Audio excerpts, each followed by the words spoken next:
reason I wanted to do this, it's kind of a panel this way, is because I think it kind of sheds a little bit of light on the history of DevOps. It did for me as I sort of looked back. I started VictorOps in December, like I said, based on a very kind of pure need to solve a problem. And only in the rearview mirror of the last year of marketing and talking to companies have I really kind of glued together what I learned a decade ago to what sort of we're doing now. And the reason I brought Ryan up to do this is, one, I think he's a super source of information, especially about the social adoption of new things, because he kind of almost singularly, at least in my mind, pushed the Agile agenda, certainly, with the companies that I've been at.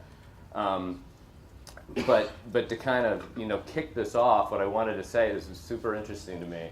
So almost a decade ago, probably, I was the CTO of Rally Software. We had just gone public into a shit show, 2000, hellscape, I'll call it. And before that, I was a software developer, and I got like the field promotion to CTO, and then we go public, and in 24 months, I'm like Junior Joe, and now I'm trying to like make sense of all this shit. And we were always pretty good at building software, so I didn't feel like I had a pain point with that. But now, fast forward to that time, here we are deploying software. It's classic old school. Hired all the smartest kind of ops IT guys we could find, because we were just super funded. Threw them in a room. They used screwdrivers and bolted that shit together, and then you kind of step out of the room, lock that, and just nobody go in there. Don't touch anything, right? We got it working. And we were on 6-month kind of cycles of, building software. And, it took all night to deploy shit. And it got so bad we would actually have a timeline, and Bryce knows this, my co-founder, one of my co-founders. We'd have a timeline, and we always did it at night. And if it wasn't by 3 a.m., you reached a certain point, we would actually back the whole thing out, right? Because we're like, fuck it, we can't be up. It's 6 o'clock, on the East Coast. We got to have that shit rocking, because it's revenue, and that's what that stuff meant. And then Ryan shows up on my blog, because I'm like blogging about, I don't know about Agile, I don't know if I'm probably right. And Ryan's like, nah, you totally don't get it, dude. It's about these quick iterations. You gotta iterate on that stuff. And I'm thinking, fuck, iterate the software, dude. How would I ever deploy this stuff? I can't even deploy it, once every 6 months. So I was a skeptic about that stuff, and I'll tell you. But the reason I was a skeptic around that was the whole, what later became DevOps, right? It's actually really hard to, especially then, a decade ago, to take software, deploy that stuff, have some feeling it's actually going to run, and do it all in a period of time that I could service customers, when I needed to do it. So I thought it was interesting, to bring Ryan up here, because obviously he was right. We want to build software faster, and I feel like I was kind of right back then too, with that concept of there's got to be a better way. It's not the whole story, And so, I kind of think one of the first questions I want to kick off with you, Ryan, is, back when it sort of goes to the sort of social element of how you push this stuff through, is how did you answer that question back then? Because I wasn't hearing any of it. I'm like, you created this whole problem, Ryan, so let's DevOps exists because of that guy. Well, that's, again, maybe one way to look at the problem. I certainly did not create any of this. I can take credit for a few things along the way in that regard. Yes, we did push this agenda, no question.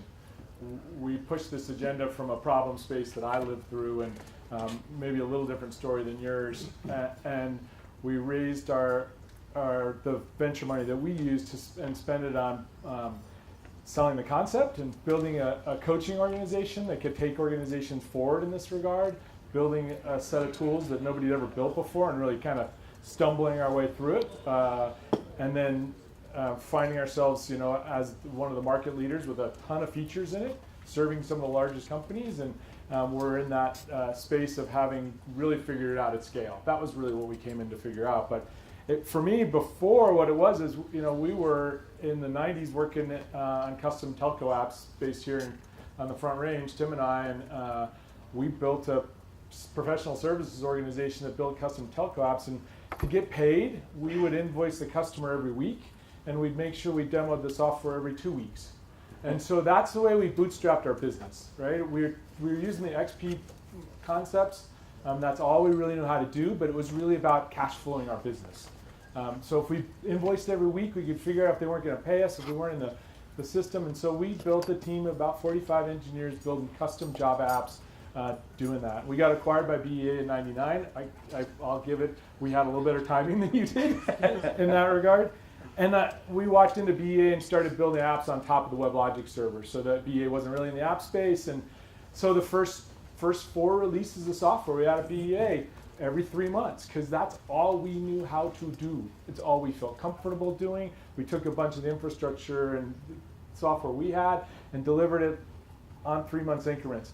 Of course, the rest of BEA had one hell of a problem with that. Luckily, we weren't in the core sales organization, so and it wasn't the big server, it was the add-on stuff. And as a result of it kind of being the toyish add-on stuff to begin with, people kind of dealt with it. But then they said, what we really need you to do is we need you to onto the WebLogic release schedule, because the fact that you're delivering so often is really kind of it's starting to be in the way. And it's really annoying the sales organization, the support organization, and we're like, okay, so we'll get on the 18-month release train. So we opened, this was 2001. We were still hiring like crazy. We went from basically 14 people here in Boulder to a team of 250 in 3 locations in a year and a half. And we opened an office in San Jose, and in the middle of that release cycle, we shut it down. And we moved all the code back to Boulder, and it was the classic Death March. We created the classic Death March, and we were a bunch of Agilists. And we were like, what the hell happened to us? We had no idea really what had happened. I mean, we did it to ourselves very, very effectively. And the classic thing is WebLogic 7 sucked. And nobody ever took advantage of WebLogic 7. We basically killed ourselves to ship a whole set of apps on top of this platform that nobody ever upgraded to. And so it was just like, wow, what happened? And what made a lot of sense to me was I had spent a lot of time working with a bunch of just-in-time ops engineers at Robinson Brick down in Denver and at US West processing remittances. That is your telephone bill. And we built just-in-time processing systems for telephone bills and managing the inventory of bricks. So I understood the operations world of just-in-time manufacturing. And we'll see as we bring up the talk before, that's really what we're using, was saying, if we could build teams that could function like small entrepreneurial teams that had everything they needed on the team, they could, with a chief engineer on the team and a pretty effective product owner and running to the pole, they could actually learn a hell of a lot faster than a team on 18-month cycles where the customer took another 9 months to install it and before you ever found out if it was worth anything.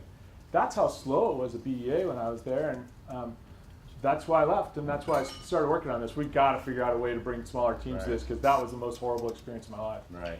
I think one of the it was a pretty easy way to start a business. One of the interesting things on the last panel is, how do I communicate the value of DevOps up? And to me, I'm a believer in, I think Judd had the I can treat hardware as software philosophy on the last panel, which I think is totally valid.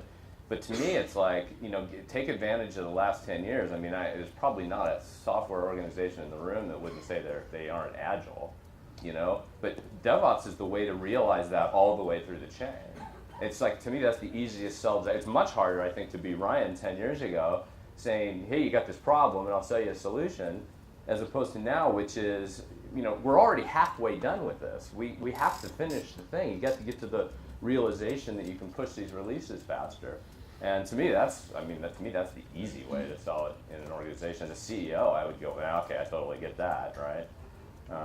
I think you're right. There's a place where we're at of a lot of the companies that started working with us. Some were leading edge software groups. A lot of folks in this room, thank you for that, especially in the early days. But a lot of the big companies that came to us they had constipation. They're basically stuck. They couldn't get anything out the door, period, right? And so it was getting so bad, somebody said, you know what, we need a revolution, not an incremental change here, right? And so we would help with that revolution ourselves in some coaching and training, as well as partners in the technical side, as well as, hey, here's a different way to run this thing, not through a critical path. Let's commit to a plan and measure everybody on the performance of the plan, but let's just step back a little bit here, folks. We just shipped a healthcare information system that blew up on the goal line. What do we do to recover? We bring a small team back together. We run small cycles. We get the threads running that proves that we've got an architecture that's not so god darn synchronous like that thing is, and we can get some asynchronicity into it. We can figure out the scale, and we can work our way out of the problem, usually with less people, not more. And that's how we would help these folks kind of reestablish a new way of working, right? We had to basically go back to zero and kind of reset a lot of that. The only people who were really ready to do that were the people in really bad pain. Yeah. Now I've gotten to a place where everybody said, hey, I understand, and I'll talk about this and show you some of the math behind all that stuff, because that's the fun part of it. But there's a big U-curve that plays a role in here, and most people can cut the batch sizes or the release sizes in half and really not run into any of the economic boundaries that really say, oh, that really put a hurt on DevOps. Oh, I went from 18 months to 9. Okay, so you guys have got to ship a major release every 9. What's the difference between a major and a minor? Nothing. Right. It's still deal. Get back your way out of the server room. So we didn't have to run into the DevOps problem early on in our cycle, right? We would say, well, there's lots of ways to get feedback on software. You can put it on servers that are outside. You can run it for your support organization and SEs. We didn't have to run into the DevOps problem in a lot of cases with a lot of the big customers we were doing. Of course, there were obviously leading edge companies like Netflix and Flickr that were already on that cycle, right? They'd already figured out what the Japanese manufacturing world had figured out a long time ago. One-piece flow is the best way to move it. So we're trying to get ourselves to one-piece flow. Yeah, totally agree with that. So here's a question I've been kind of grappling with lately, because I've been going out and talking to a lot of companies, obviously, with our product, evangelizing the product, which I think is an easier job than you had. Just because I have Agile really to kind of be a crutch in the whole situation, as I said. But do you think DevOps teams are a separate team, or is it the union of Dev and Ops? Well, I heard the last discussion a little bit in it, and that's been pretty consistent of, part of what's going on is building, again, an entrepreneurial team that's not separated by walls, locations, floors, or whatever, that can actually take an entire thing from idea to customer, figure out if it works, fix it, and get it back to the customer so that they actually love it and like it and will promote it, right? That's really the lean startup world here. So we've been breaking down silos the whole way through this cycle, right? And when you go in and the testing center of excellence has now brought all the testers together in the entire organization.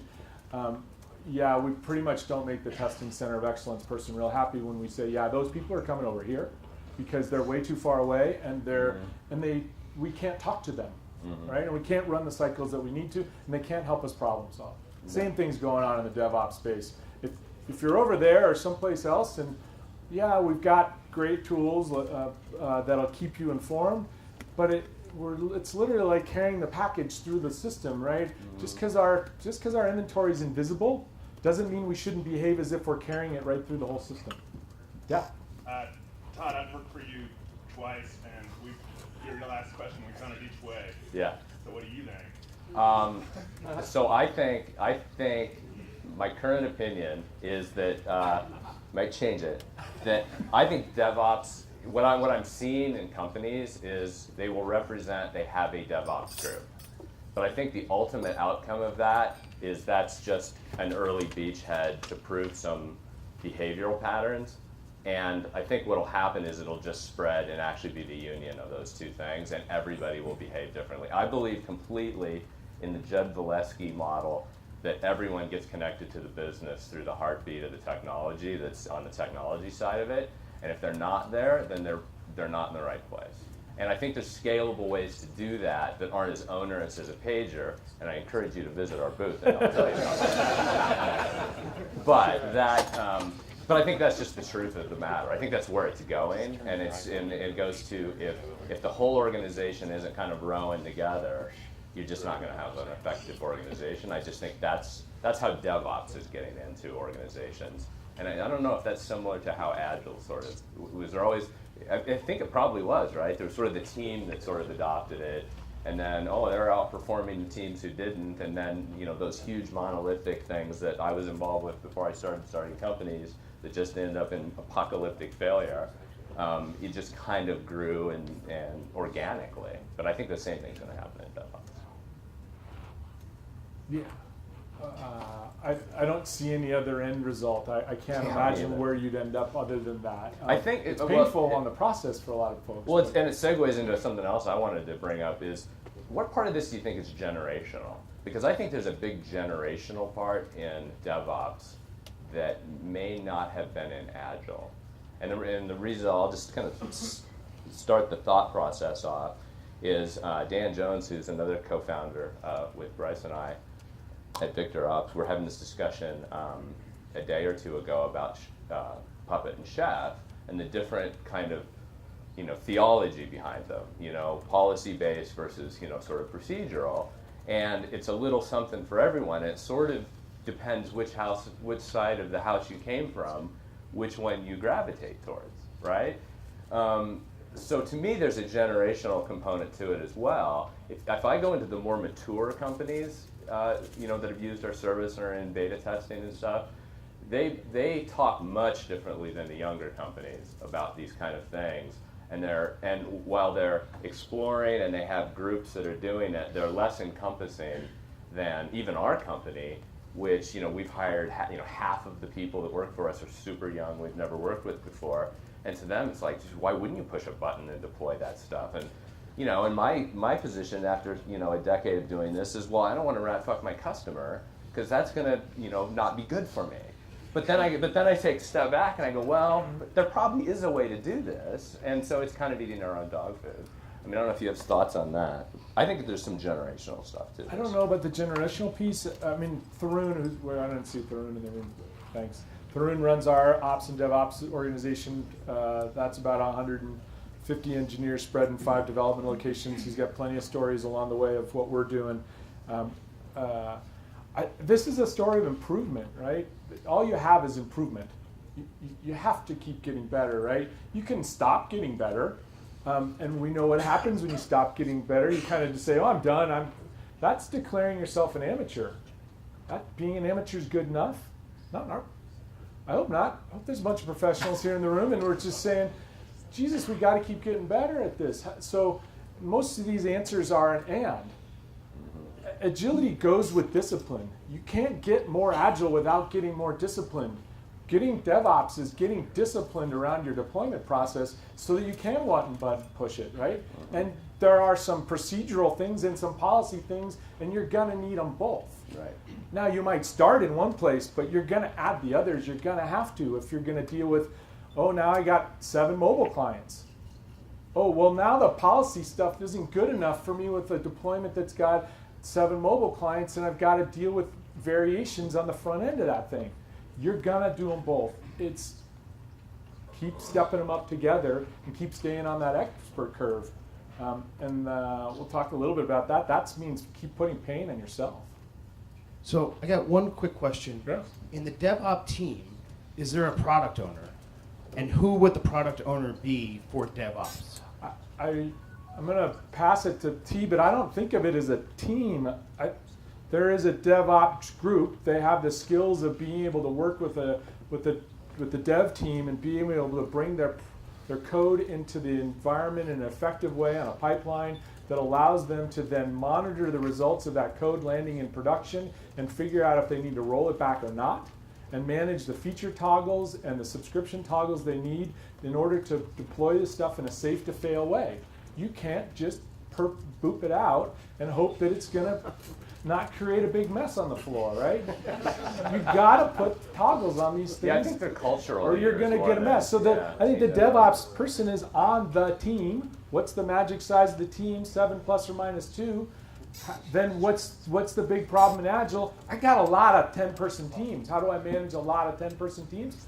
That's where the promotion comes for Rally and FlowDoc and Agile Zen, and I got to figure out how to roll up and coordinate in a production manner a lot of teams, and I got to be able to figure out how to keep them on the same aligned path towards the same corporate objectives and goals of getting our lead time down and getting our deployment costs down. And that's the big problem we're all talking around. It's the and, not or. You can start with one or the other. It doesn't really much matter which one.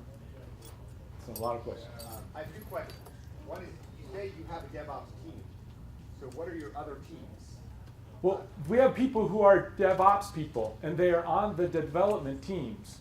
So we have 6 product lines. There are DevOps people on each of those product lines, and they work to get those products to market. Can you overall in some way summarize the skill set or background of what your DevOps people are? I can't. I didn't hire him, but Tharun can. I mean, when we talk about DevOps, we talk about people who can program into infrastructure as code. We have a lot of we use people who aren't doing hardware stuff. We are talking about creating the infrastructure, creating the process, creating the mechanisms to allow fast, quick, easy deployable code in a fail-safe manner. Those guys are difficult to find. We don't have a whole lot, but we ostensibly call them the operations group. When the guys are in development or building stuff, we have people go join them, figure out how to do the work, start off the process, how to start the service, how to push that out, how to understand all those mechanisms from the day one position, not after all the features are done. Yeah. Those are the guys that we call the DevOps people. Yeah, to me, it's kind of a cultural thing. There's people in ops that are comfortable in the codification of deploying and maintaining the service, and they speak a very similar language to the development side of the house because they're very comfortable codifying things as well. But we're in the middle of something where there's really good ops people who aren't comfortable doing that. And to me, that's what's causing it. That's why there's a line there, and that's why that's my comment about generational is I think those people, a certain percentage will get comfortable in codification and all those sort of things you need to be successful here. But a certain part will just kind of go off the end because, you get old. Well, they didn't, They didn't learn it took a decade. They didn't learn how to work on a team. Yeah. And, Exactly. and that is, they didn't learn how to take responsibility and commitment as a team, and really make sure they're pulling together. And the measurement that they're on is not that the system didn't crash. The measurement is that the customer's happy and buying more. That's a really different.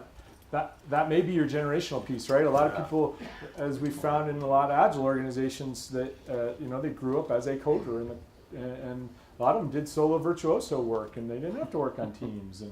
But the stuff we're building, because the continued innovation and continued availability of infrastructure is more and more complex, and we keep pushing the edge to get it to a place where we'll take shallow dives into chaos to figure out if we can break away from the rest of the competitors and actually get ahead in this world. And to keep staying on that edge of, like flying an F-15. Can't fly it with a stick. You've got to have a computer fly the damn thing. Well, this is what's going on in our software environment. This is where you guys are going, right? You can't deploy that stuff by yourself. Do you understand what it takes to deploy that stack to 15? My God, man. Jesus, there's nobody who can figure out what that is. It's like flying an F-15. Yeah. So I think there's one. So I'm curious your thought on this because I'm curmudgeon with this stuff. Okay. Yeah, we've proven that right over the last decade. But I think there's another shoe to drop in this thing, and that's kind of end testing. Right? I think it's the least mature. What do you call end testing? Well, it's like because you can unit test in Agile and it's awesome, and and you can deploy it really fast. But then, how do you know it's working right?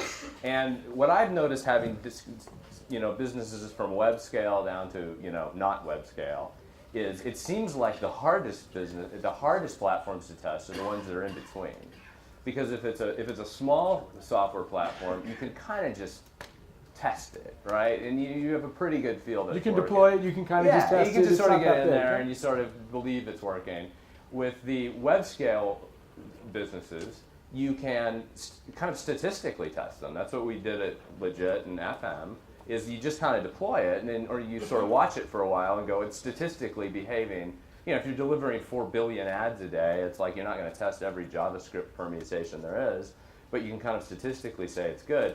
But there's thoughts around that, and I know you and I talked about a little about A/B testing and stuff, but that seems pretty out there still. I mean, you see it in the Facebooks and the Twitters and at large ad networks like we had, but it's very unattainable to a lot of businesses, I think, to really do it. It's one of those places you got to keep getting better, right? And Yeah. and it just keeps moving, because as soon as I kind of get my arms around it, what do you know? We added 3 mobile platforms, and now I got variations on the front, right? And you can't have your tests take too long, because if your tests take too long, your deploys take too long, your feedback loops take too long. So you can't grow your test set infinitely. Right. You got to keep refactoring your test set down too, right? So it's this never-ending piece. And I mean, there's certainly a shoe to drop called, this should be called test DevOps, right? Because this don't work if you don't have the test part in this. Yeah. You can shove a lot of crap right through the batch flow processor right out onto the street. But if there's no test on the front of it, you got what you deserved. So without that piece, and we got invited into a number of companies where their big e-commerce environments, their last 3 releases had their website conversion and shopping cart traffic go down. Software worked just fine, but less people bought less things. Whoops. That's right. That's a bad thing, right? So whose fault is that?